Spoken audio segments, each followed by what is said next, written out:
Hey, welcome back to the Broker's Voice. I am excited. Today I have Ray Kober joining me from Benefixa in Long Island, New York. Ray, welcome to the Broker's Voice. Thank you so much for having me, Andy. And one slight correction. So I'm in Queens, which I is know on I Long mess that Island. up. You I are mess that correct. up. I mess that up But every time. don't forget New York City, top of the food chain, baby. Well, I was going to actually start this conversation with this question because I've said this to you offline. The number of people I follow, that have gone on to have just massive success that were born and raised in either Queens or Long Island is like extraordinarily high. Why do you think that is? Yeah. So, I didn't even realize that Queens was on Long Island because for a long time, because I have family that lives in Nassau County and Suffolk County, and that's typically what Long Islanders refer to as Long Island. And even though I do live on Long Island, you need to get over a bridge or through a tunnel to get off of the place that I live, aka surrounded on all sides by water, aka I live on a bleeping island. Um, Most people, especially, like my cousins who, oh, I'm never going to go to the city. I'm never going to drive in the city because out there it's really rural. There's a lot of farmland in certain spots. So it's, the city is like almost like a completely other world for them. And it gives me a chuckle. But yeah, Brooklyn and Queens are part of Long Island. And I don't know what it is, Andy. I think, if I had to offer an educated guess, what makes this country great is that it's a melting pot, and Mhm. people come from all over the world to be in the U.S. for all that we have to offer. And even though we're very divisive now and split between red and blue, and that's all a bunch of horse cocky. Mhm. Nice To way of keep putting it. to keep the language light. I might let an F bomb slip out every once in a while. I am from New York, but I think what really makes the country great is the diversity. And Queens, I believe, if I'm not a historian, but I think Queens may be the most diverse county in the entire nation. Mm. So I think what you have with Long Island are people that really are diverse, competitive, driven, and overall, again, lots of people have an opinion about New York that have never been here, but I think that the thing that makes me proud to be a New Yorker and keeps me here are the people. Yeah, the word that comes to mind is grit. I think like if you grew up in the New York City area, if you didn't get after it and attack life, it will punch you in the face. Everyone has a plan until they get punched in the face, according to so, Mike Tyson. so being the sports guy I'm going to quickly go through the list. All right, you live in Queens, so Yankees or Mets? Mets until the postseason. Okay. Jets, Giants. 1000% Jets, Jets, Nice. Jets, Okay. Jets. And you guys got our guy now, Aaron Rodgers. So you actually, I think you basically have half of the Packers team now playing for the Jets. Yeah, Um, sloppy seconds. and then you got the Rangers or the Islanders. You're on Nassau County. Is it the Islanders? No, believe it or not, I'm more of a Rangers fan. Okay. Yeah, Okay. yeah. So Well, you it's get a lot to choose from. We don't yeah. we don't have that gift over here in Wisconsin. You So, forgot you forgot basketball, well, but basketball you kind of got one. Are you a Knicks fan? Knicks, yeah. Okay. Now they're a team that you just you every time they're about to make the playoffs, I feel like they shoot themselves in the foot. They have had a great run, that's for sure. Yeah. Uh, Well, let's talk about this, Ray. How did when you think about our industry, most people did not get in it by design. How did you find yourself in the health insurance industry? oh, so I used to do a lot of recruiting in my former position, and I used to tell a story. If we round up all of the preschoolers, we go to a local preschool and we get them all together and we do circle time and we ask the kids, "What do you want to be when you grow up?" I promise you, not one hand will shoot up saying they want to be an insurance guy. Right? It just doesn't work that way. So it was no different than me. I was kind of at a crossroads, and a buddy of mine originally worked for New York Life, and then he went to work with Aflac as an independent agent. and he made some friends, and we started just hanging out as friends, me with him and his circle of friends. And they were all young guys who were successful, and we would go out and play like a morning, back nine of golf. And we did this for a few weeks, and I think it was all by the regional coordinators. It was all going according to plan. But eventually, they said, "Hey, why don't you come in? We think you'd be pretty good at this." And long story short, I spent 20 years at Aflac as an agent and then a manager. And I really had a wonderful experience because I am a entrepreneur through and through. And I was thinking about this earlier. So let me put that into perspective for you. So when I was a kid growing up, I born in 1966. Do the math. I'm not a young guy anymore. But in the mid 70s, they were promoting, and I watched a lot of TV as a kid. I defy just about anyone to say they have watched more TV than I have. I love TV. So when I was a kid, they were promoting the $6 Million Man. You know, it was I was so hyped about this promo that this guy was out there who was half bionic, half man, better, stronger, faster. I was like hooked to the point that I'm going to say, I don't know the exact age, but I'm going to say I was probably in second or third grade. So I don't know what that is, like 9 years old, 8 years old, something like that. I actually, now remember, everyone's walking around with a cell phone these days. We had a phone attached to a wall with a cord for you And a youngsters out rotary dial. there. We might have had push button at the time, but I found out that the show was going to be produced on NBC. I found the number, which was no Google search back then. I had to do some legwork.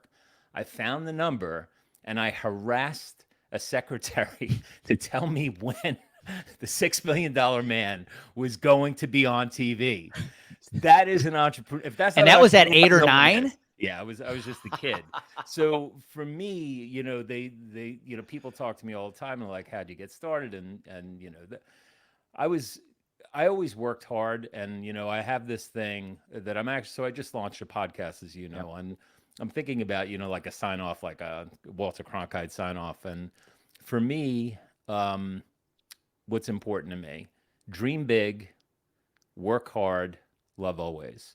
And I think I'm going to sign my podcast off with that. And the love always comes from my mom, who passed away in 1993 from malignant melanoma.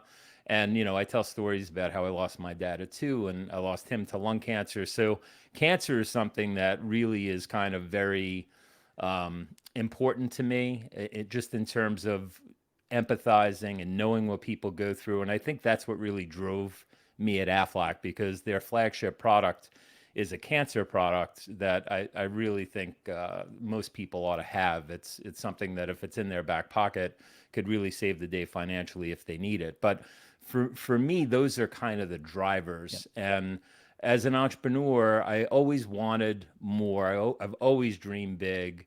I don't think there's any reason for anyone to settle in this world, and that's really kind of what I'm all about. No, there's a lot of things I want to talk about in all those statements you made, because first I have to ask, $6 Million Man was a little before me, just literally just a hair before me. Was he the one when he would run, it went like, Yes. okay. Yes, yes, yes. um, Lee Majors. And as a matter of fact, here's a fun fact. So we met one another through a mastermind group. yep. And one of our I don't want to call him out by name, but one of our fellow masterminds out of Kentucky, you know who I'm Oh talking yeah, about. yep. He's actually got family. He showed me a family photo where I think it's his wife that is related to Lee Majors, and he had like an old photo of Lee and Farah, like when they were in their That's early awesome. 20s. That's Crazy, right? awesome. Yeah, That's yeah, awesome. yeah. Well, we're going to get into the consumer side of things here for a second, because I know you have a big, strong belief about that, especially with the background of what you went through as a kid with parents. But before we get there, I am curious, because you spent 20 years at Aflac. What made you make the decision to jump to, let's call it, the retail side and become an advisor? Because I think Aflac, you see so many advisors from Aflac or Colonial make that jump and Yeah. become a health insurance advisor. What made you make that jump? So at Aflac, they had an incredible model, and they still do. But in my opinion, it was, they talk about the golden age. I lived and worked through the golden age of Aflac, and when from the time that you come on, you are a 1099 entrepreneur. You're not an employee of the company. There are no benefits, but you have an amazing opportunity, and their compensation package, particularly in the early years, was second to none. You really could go out and make a very, very, very good living. And at the same time, help coach and train people, help them be successful. And if you believe in the products and that you're really doing good, it really didn't get much better than that. So for me, it was an amazing experience. I learned a lot along the way, great leadership, great management, great mentorship.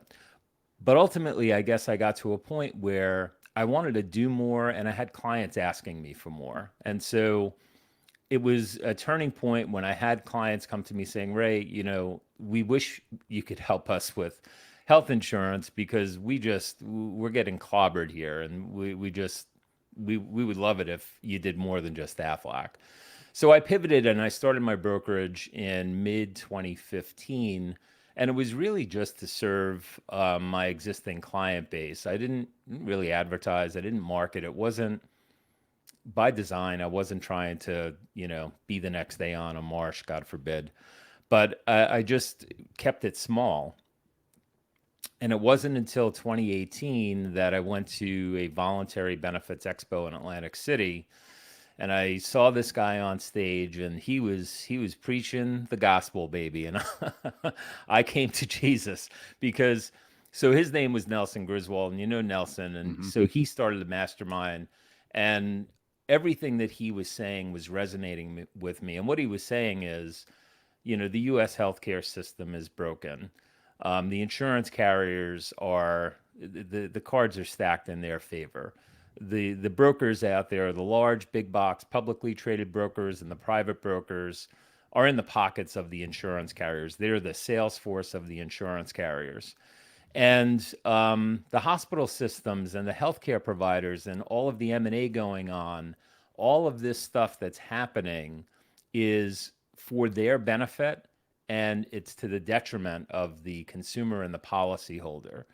And so that really was the light bulb that went off in my head. And I said, you know what? I want to be a part of the solution as opposed to just kind of playing ball. And as well as I do, Andy, you can make a phenomenal living as a broker out there just playing ball, just going back to your clients every year, throwing your hands up, saying nothing we could do about it. I spreadsheeted all of the carriers, and you have a 20% increase on the table here, and we have a 15% offering here, but that means switching carriers, and that's disruptive. And let's go back to the carrier and see if we can't get them to sharpen their pencil and have that 20% increase reduced. And then they come back with flop sweat, and they exasperated. They talk to their client like, we got that 20% increase down to 8%. Like they did some magic, right? And my father-in-law is, so it's talking about a melting pot in Queens. My father-in-law immigrated from Sicily back in the 1950s, and he's got a great word for this. And it's a word that I'm actually going to, if I could trademark it, I will. But the word is bullshitta. That's the word. And you might know what the root of that word is, Yeah. but that's the way he There's says no it. Latin description required there. When he knows something doesn't smell right, he says, Ray, bullshitta. And that's kind of what's going on in Yeah. our industry. It's just and look, as well as I do, and knowing what I know now, there are certain clients that are okay with the increases. I don't know why, but they seem to be okay with the increases. And we have industries where businesses are making money hand over fist, and the difference is just not enough for them to take action. Yep. But as you know, it's not only about the money and the savings, it's also about the outcomes. And that's also something that I'm even more passionate about, is helping our policyholders first recognize that you don't just pick a provider that's quote unquote in network, because as Forrest Gump says, life is like a box of chocolates. You never know what you're going to get. You don't know what the quality is. You don't know what the track record is. So having insight into that is part of the custom health plans that we build, and the idea, and it's counterintuitive in healthcare, but the highest quality is often the lowest cost, and the reason for that is volume and frequency.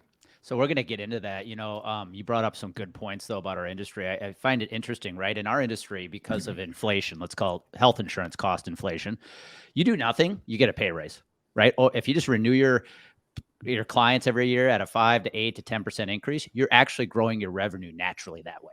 Yeah. And it frustrates me because every advisor out there will tell me my clients are my priority. And then I'll sit at these meetings with associations in this industry. Last year I heard an advisor literally say, I got to shop carriers and switch my clients to new carriers every year because I got to increase my revenue. That's literally what she said. And it drove me nuts because that's the bullshit that you're talking about. That it's like, how is that putting your client first?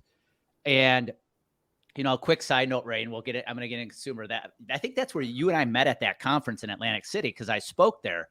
But a story I've never shared is when I got there, I flew in from Philly, drove to Atlantic City, happened to walk in from the parking ramp to the casino with the general manager of the casino. Huh. And when he found out I was speaking, he brought me up to the front desk and said, take care of this guy. They put me in the 3,000 square foot penthouse for the night. I'm like, this sucks. I am only here for one night. That's amazing.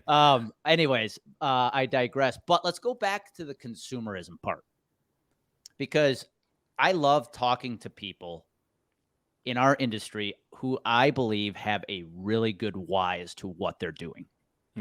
Because think about our industry, Ray. A lot of people, myself included, got in because we were promised some financial success, right? Sure.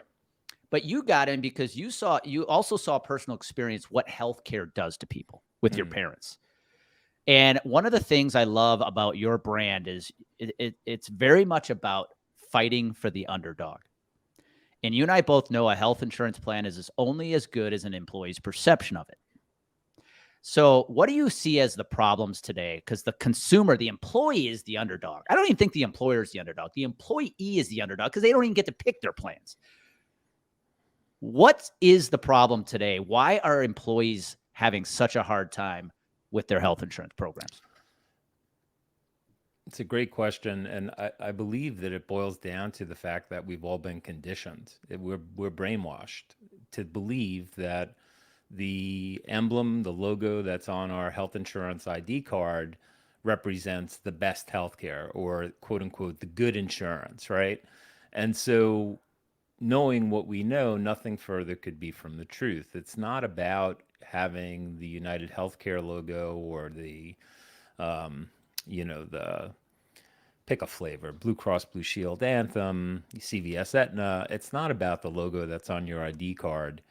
It's about how the plan is designed, the access to providers, the path to access to providers.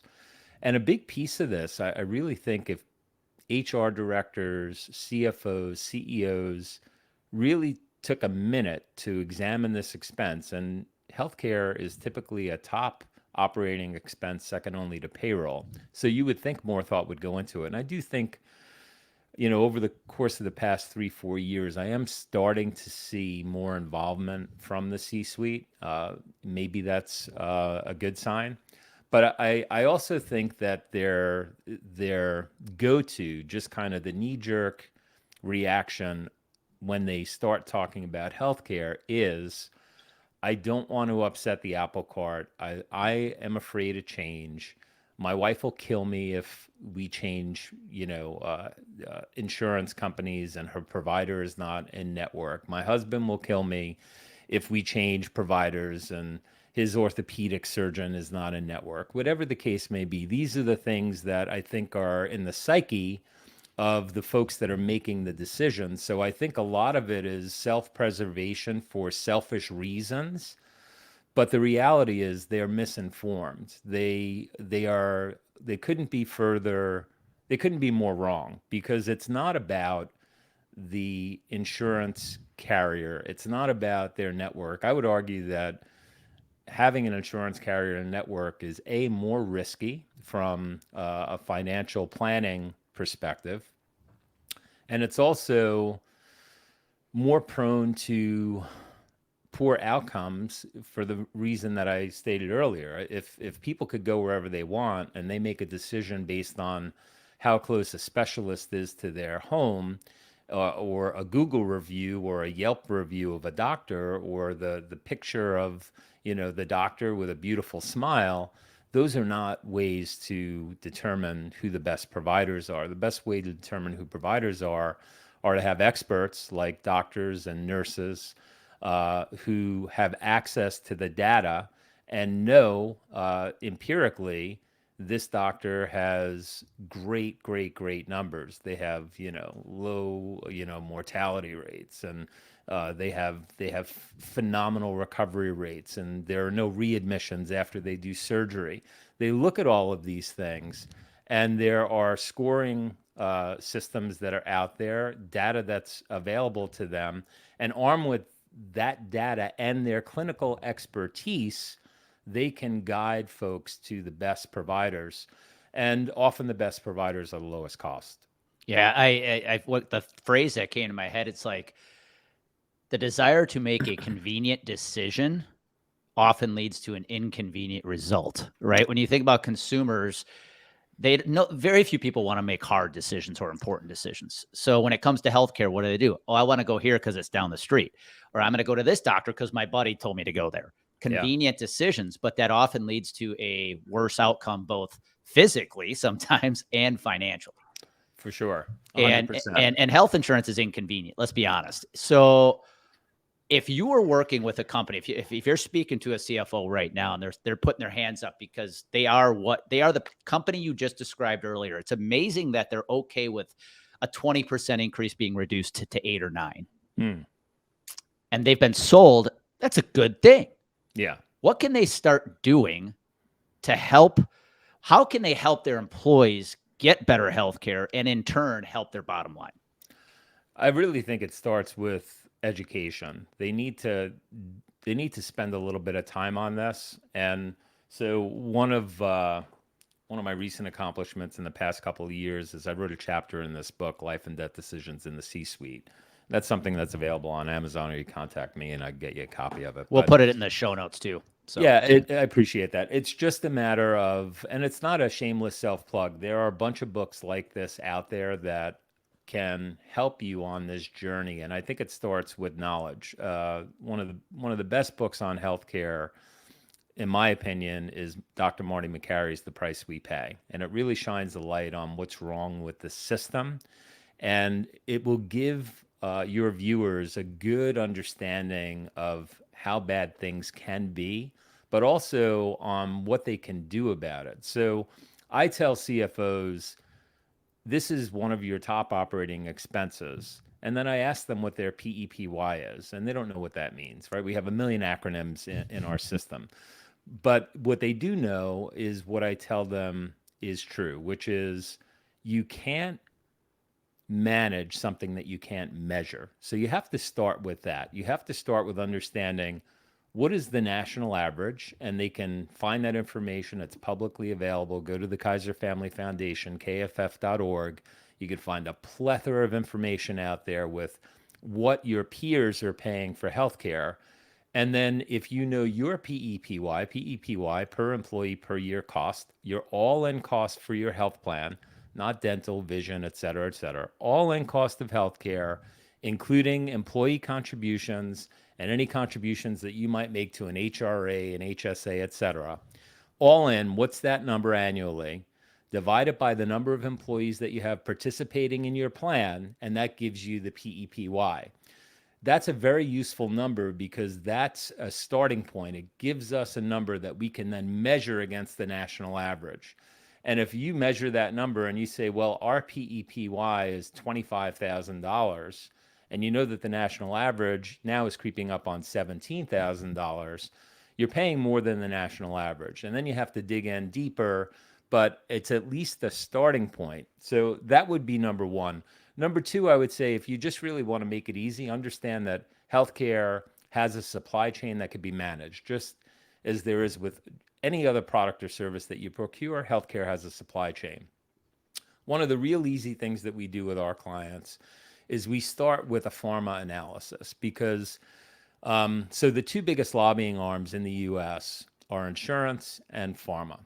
Together, they spent over $8 billion in the last 20 odd years having quote unquote conversations with Congress and government agencies. And what do you think they were talking about, Andy? They weren't talking Not about the consumer. they weren't talking about making less money and lowering our rates. So all of the pharma companies, coincidentally, are owned by insurance carriers. And in the case of United Healthcare and just about all the others, it's the most profitable operating, it's the most profitable business unit in their operation. In the case of CVS was the pharma company. They bought Aetna, the insurance company. It's like the tail wagging the dog, right? It's counterintuitive. Nobody thinks about it. So we know that to cut to the chase, your pharmacy spend that's buried in your health insurance expense represents somewhere between 20 and 30% of your claims bucket. We know that with our eyes closed, we can typically mine for 40 to 60% savings in that one bucket alone. Your people are gonna get the same drugs. It's gonna be just as timely. We're just gonna source it in a way that feeds your bottom line instead of lining the pockets of the insurance carriers. So that's a real easy analysis for us to do, and proof is in the pudding. Excuse me. We'll show your viewers, here's what you're spending today. And that's if they're a self-funded employer and we have access to their data. If they're fully insured, it becomes a little more difficult, but there are still some things that we could show them. But what we'd like to do is in managing this expense and getting back to the idea of you can't manage something you can't measure, we want to show a side-by-side comparison. Here's what you're spending today for this drug. Here's what you would be spending on our plan. And then slowly but surely, people start to come around. They start to say, you know what, there's a lot to this. And once their guard kind of goes down and they understand that we've earned their trust, we could go further. And when we go further and we gain the trust of an employee, it sounds incredible, but we've saved our clients over 50% on their spend before. That's phenomenal. Yeah, and I think your advice is really spot on. If I'm an employer, sit down, look at your health insurance budget, the total budget, not just what your employees pay or what you pay, divide it by the number of employees. So if you have $1 million budget, 100 employees, you're paying $10,000 PEPY. It's hard to believe that number is creeping to 17 because I remember when it was like 11 and 12,000 was the average. And you talk about the healthcare supply chain, Ray. I can remember meetings, one meeting in particular where I sat down with a president of a beverage company and I asked him, I said, who are your biggest suppliers in the business? And, he brought up, Mountain Dew, Coca-Cola, Miller Coors. And I said, okay, how important is it? Exactly what you're spending with them down to the penny. And he looked at me like an idiot. Like it's everything. Like, of course we do. And I said, okay, if I told you your three largest healthcare suppliers, your health insurance suppliers are hospitals, pharmacy, and outpatient surgery and imaging centers, do you know what you pay to them? Down to the penny. And the second I said that to him, it's like you could see the light bulb go on. He's like, I get it. I get what's going on here. And so that advice is so important. You have to look at health insurance like any other budgetary item in your business. Yeah. So what would be some last words of wisdom if I'm an employer out there? Because I feel like it's this way too, Ray. I've heard this analogy where if you tie a dog around a tree, at first it's going to try to get away, right? There's going to be a point where the leash tightens up and it can't go any farther. And if you do that long enough, eventually, if you take the leash off, the dog's not going to go any farther than the leash, than the original leash, right? I feel like that's what we've done to employers, is if we've told them for years, there's nothing else you can do. The best thing you can do is shop carriers, raise deductibles, ask employees to pay more. They have just become numb to it. That's become their way of life. How can an employer break out of that mold? So I think it all starts with people. You have to do what's right for your people and your culture. And I think that's where the biggest mistake comes in, because employers believe that if they're spending as much as they can possibly be spending Well, then naturally they're doing the best that is possible for their people. Their people have quote unquote great health care. That's just not so. So I think if you really start with your people, and why start with people? Well, who's a Drucker that says culture eats strategy for breakfast, right? And it's so true. Um, if you don't have strong benefits, it's going to affect your entire organization. You're going to have a harder time recruiting quality people. You're going to have a harder time retaining the quality people that you have. So it really begins with having a plan to honor your people. And what we suggest with our plans, so what would you do with a 50% savings? We always advise our clients to pay it back to their people in some way. That could come in the form of a bonus. It could come in the form of higher wages paid to employees. But it's very important that you loop them into this conversation because people understand. They know that, you know, even in the best of plans, if they're keeping flat, that's about as good as it gets out there typically.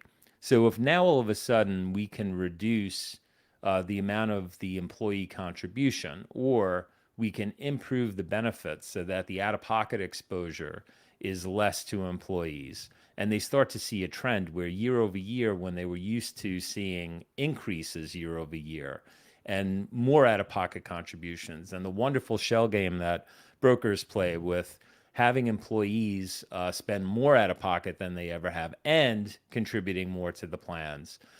People just can't afford this, and they're being crushed under the weight of this. And um, there are folks out there like Marshall Allen. Is it Marshall Allen or Alan Marshall? I always Marshall Allen. Marshall Allen. Thank you.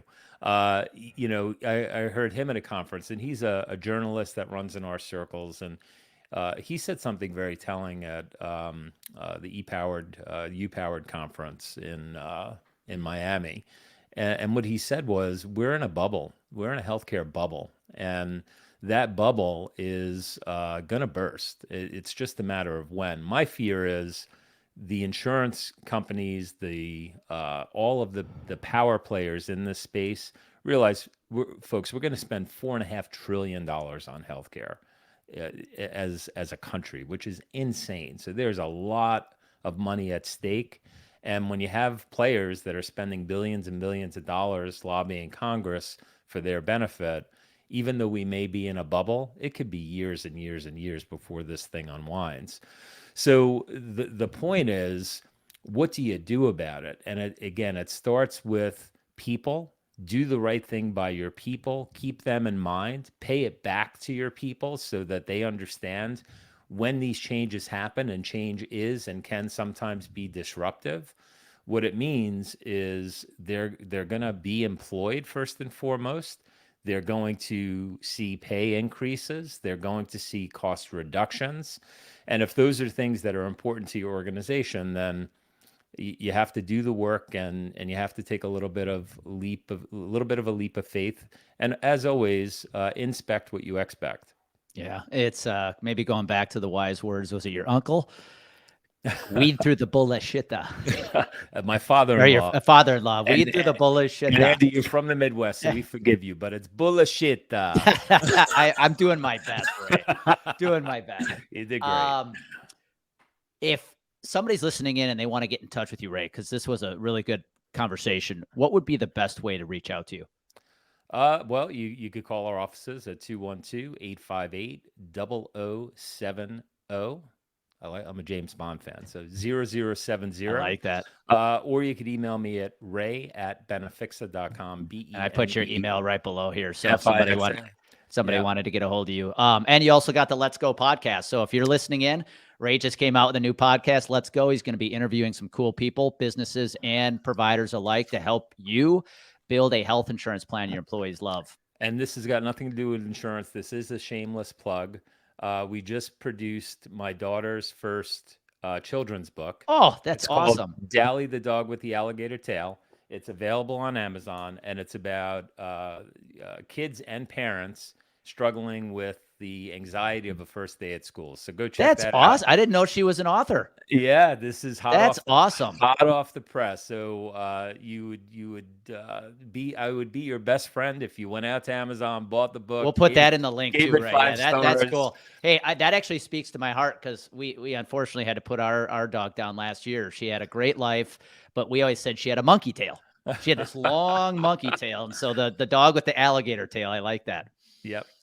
So, well, Ray, this has been an awesome conversation. It's an honor to have you on. So I just want to thank you one more time. And you're listening, everybody else listening in, get a hold of Ray if you've got questions about how you can impact your bottom line, but give your employees good health insurance that allows them to get great access to the healthcare system. Ray, you said, living on Queens, you feel like you're on an effing island. Employees are on an effing island right now when it comes to healthcare. So you shared some great tips today to help them get back on the mainland. So Ray, thank you. Thank you so much. And everybody else, guys. Honored to be your guest. Yeah, everybody else, you know what you need to go do now. So be good, go make it happen, give some employees some great healthcare that doesn't cost an arm and a leg.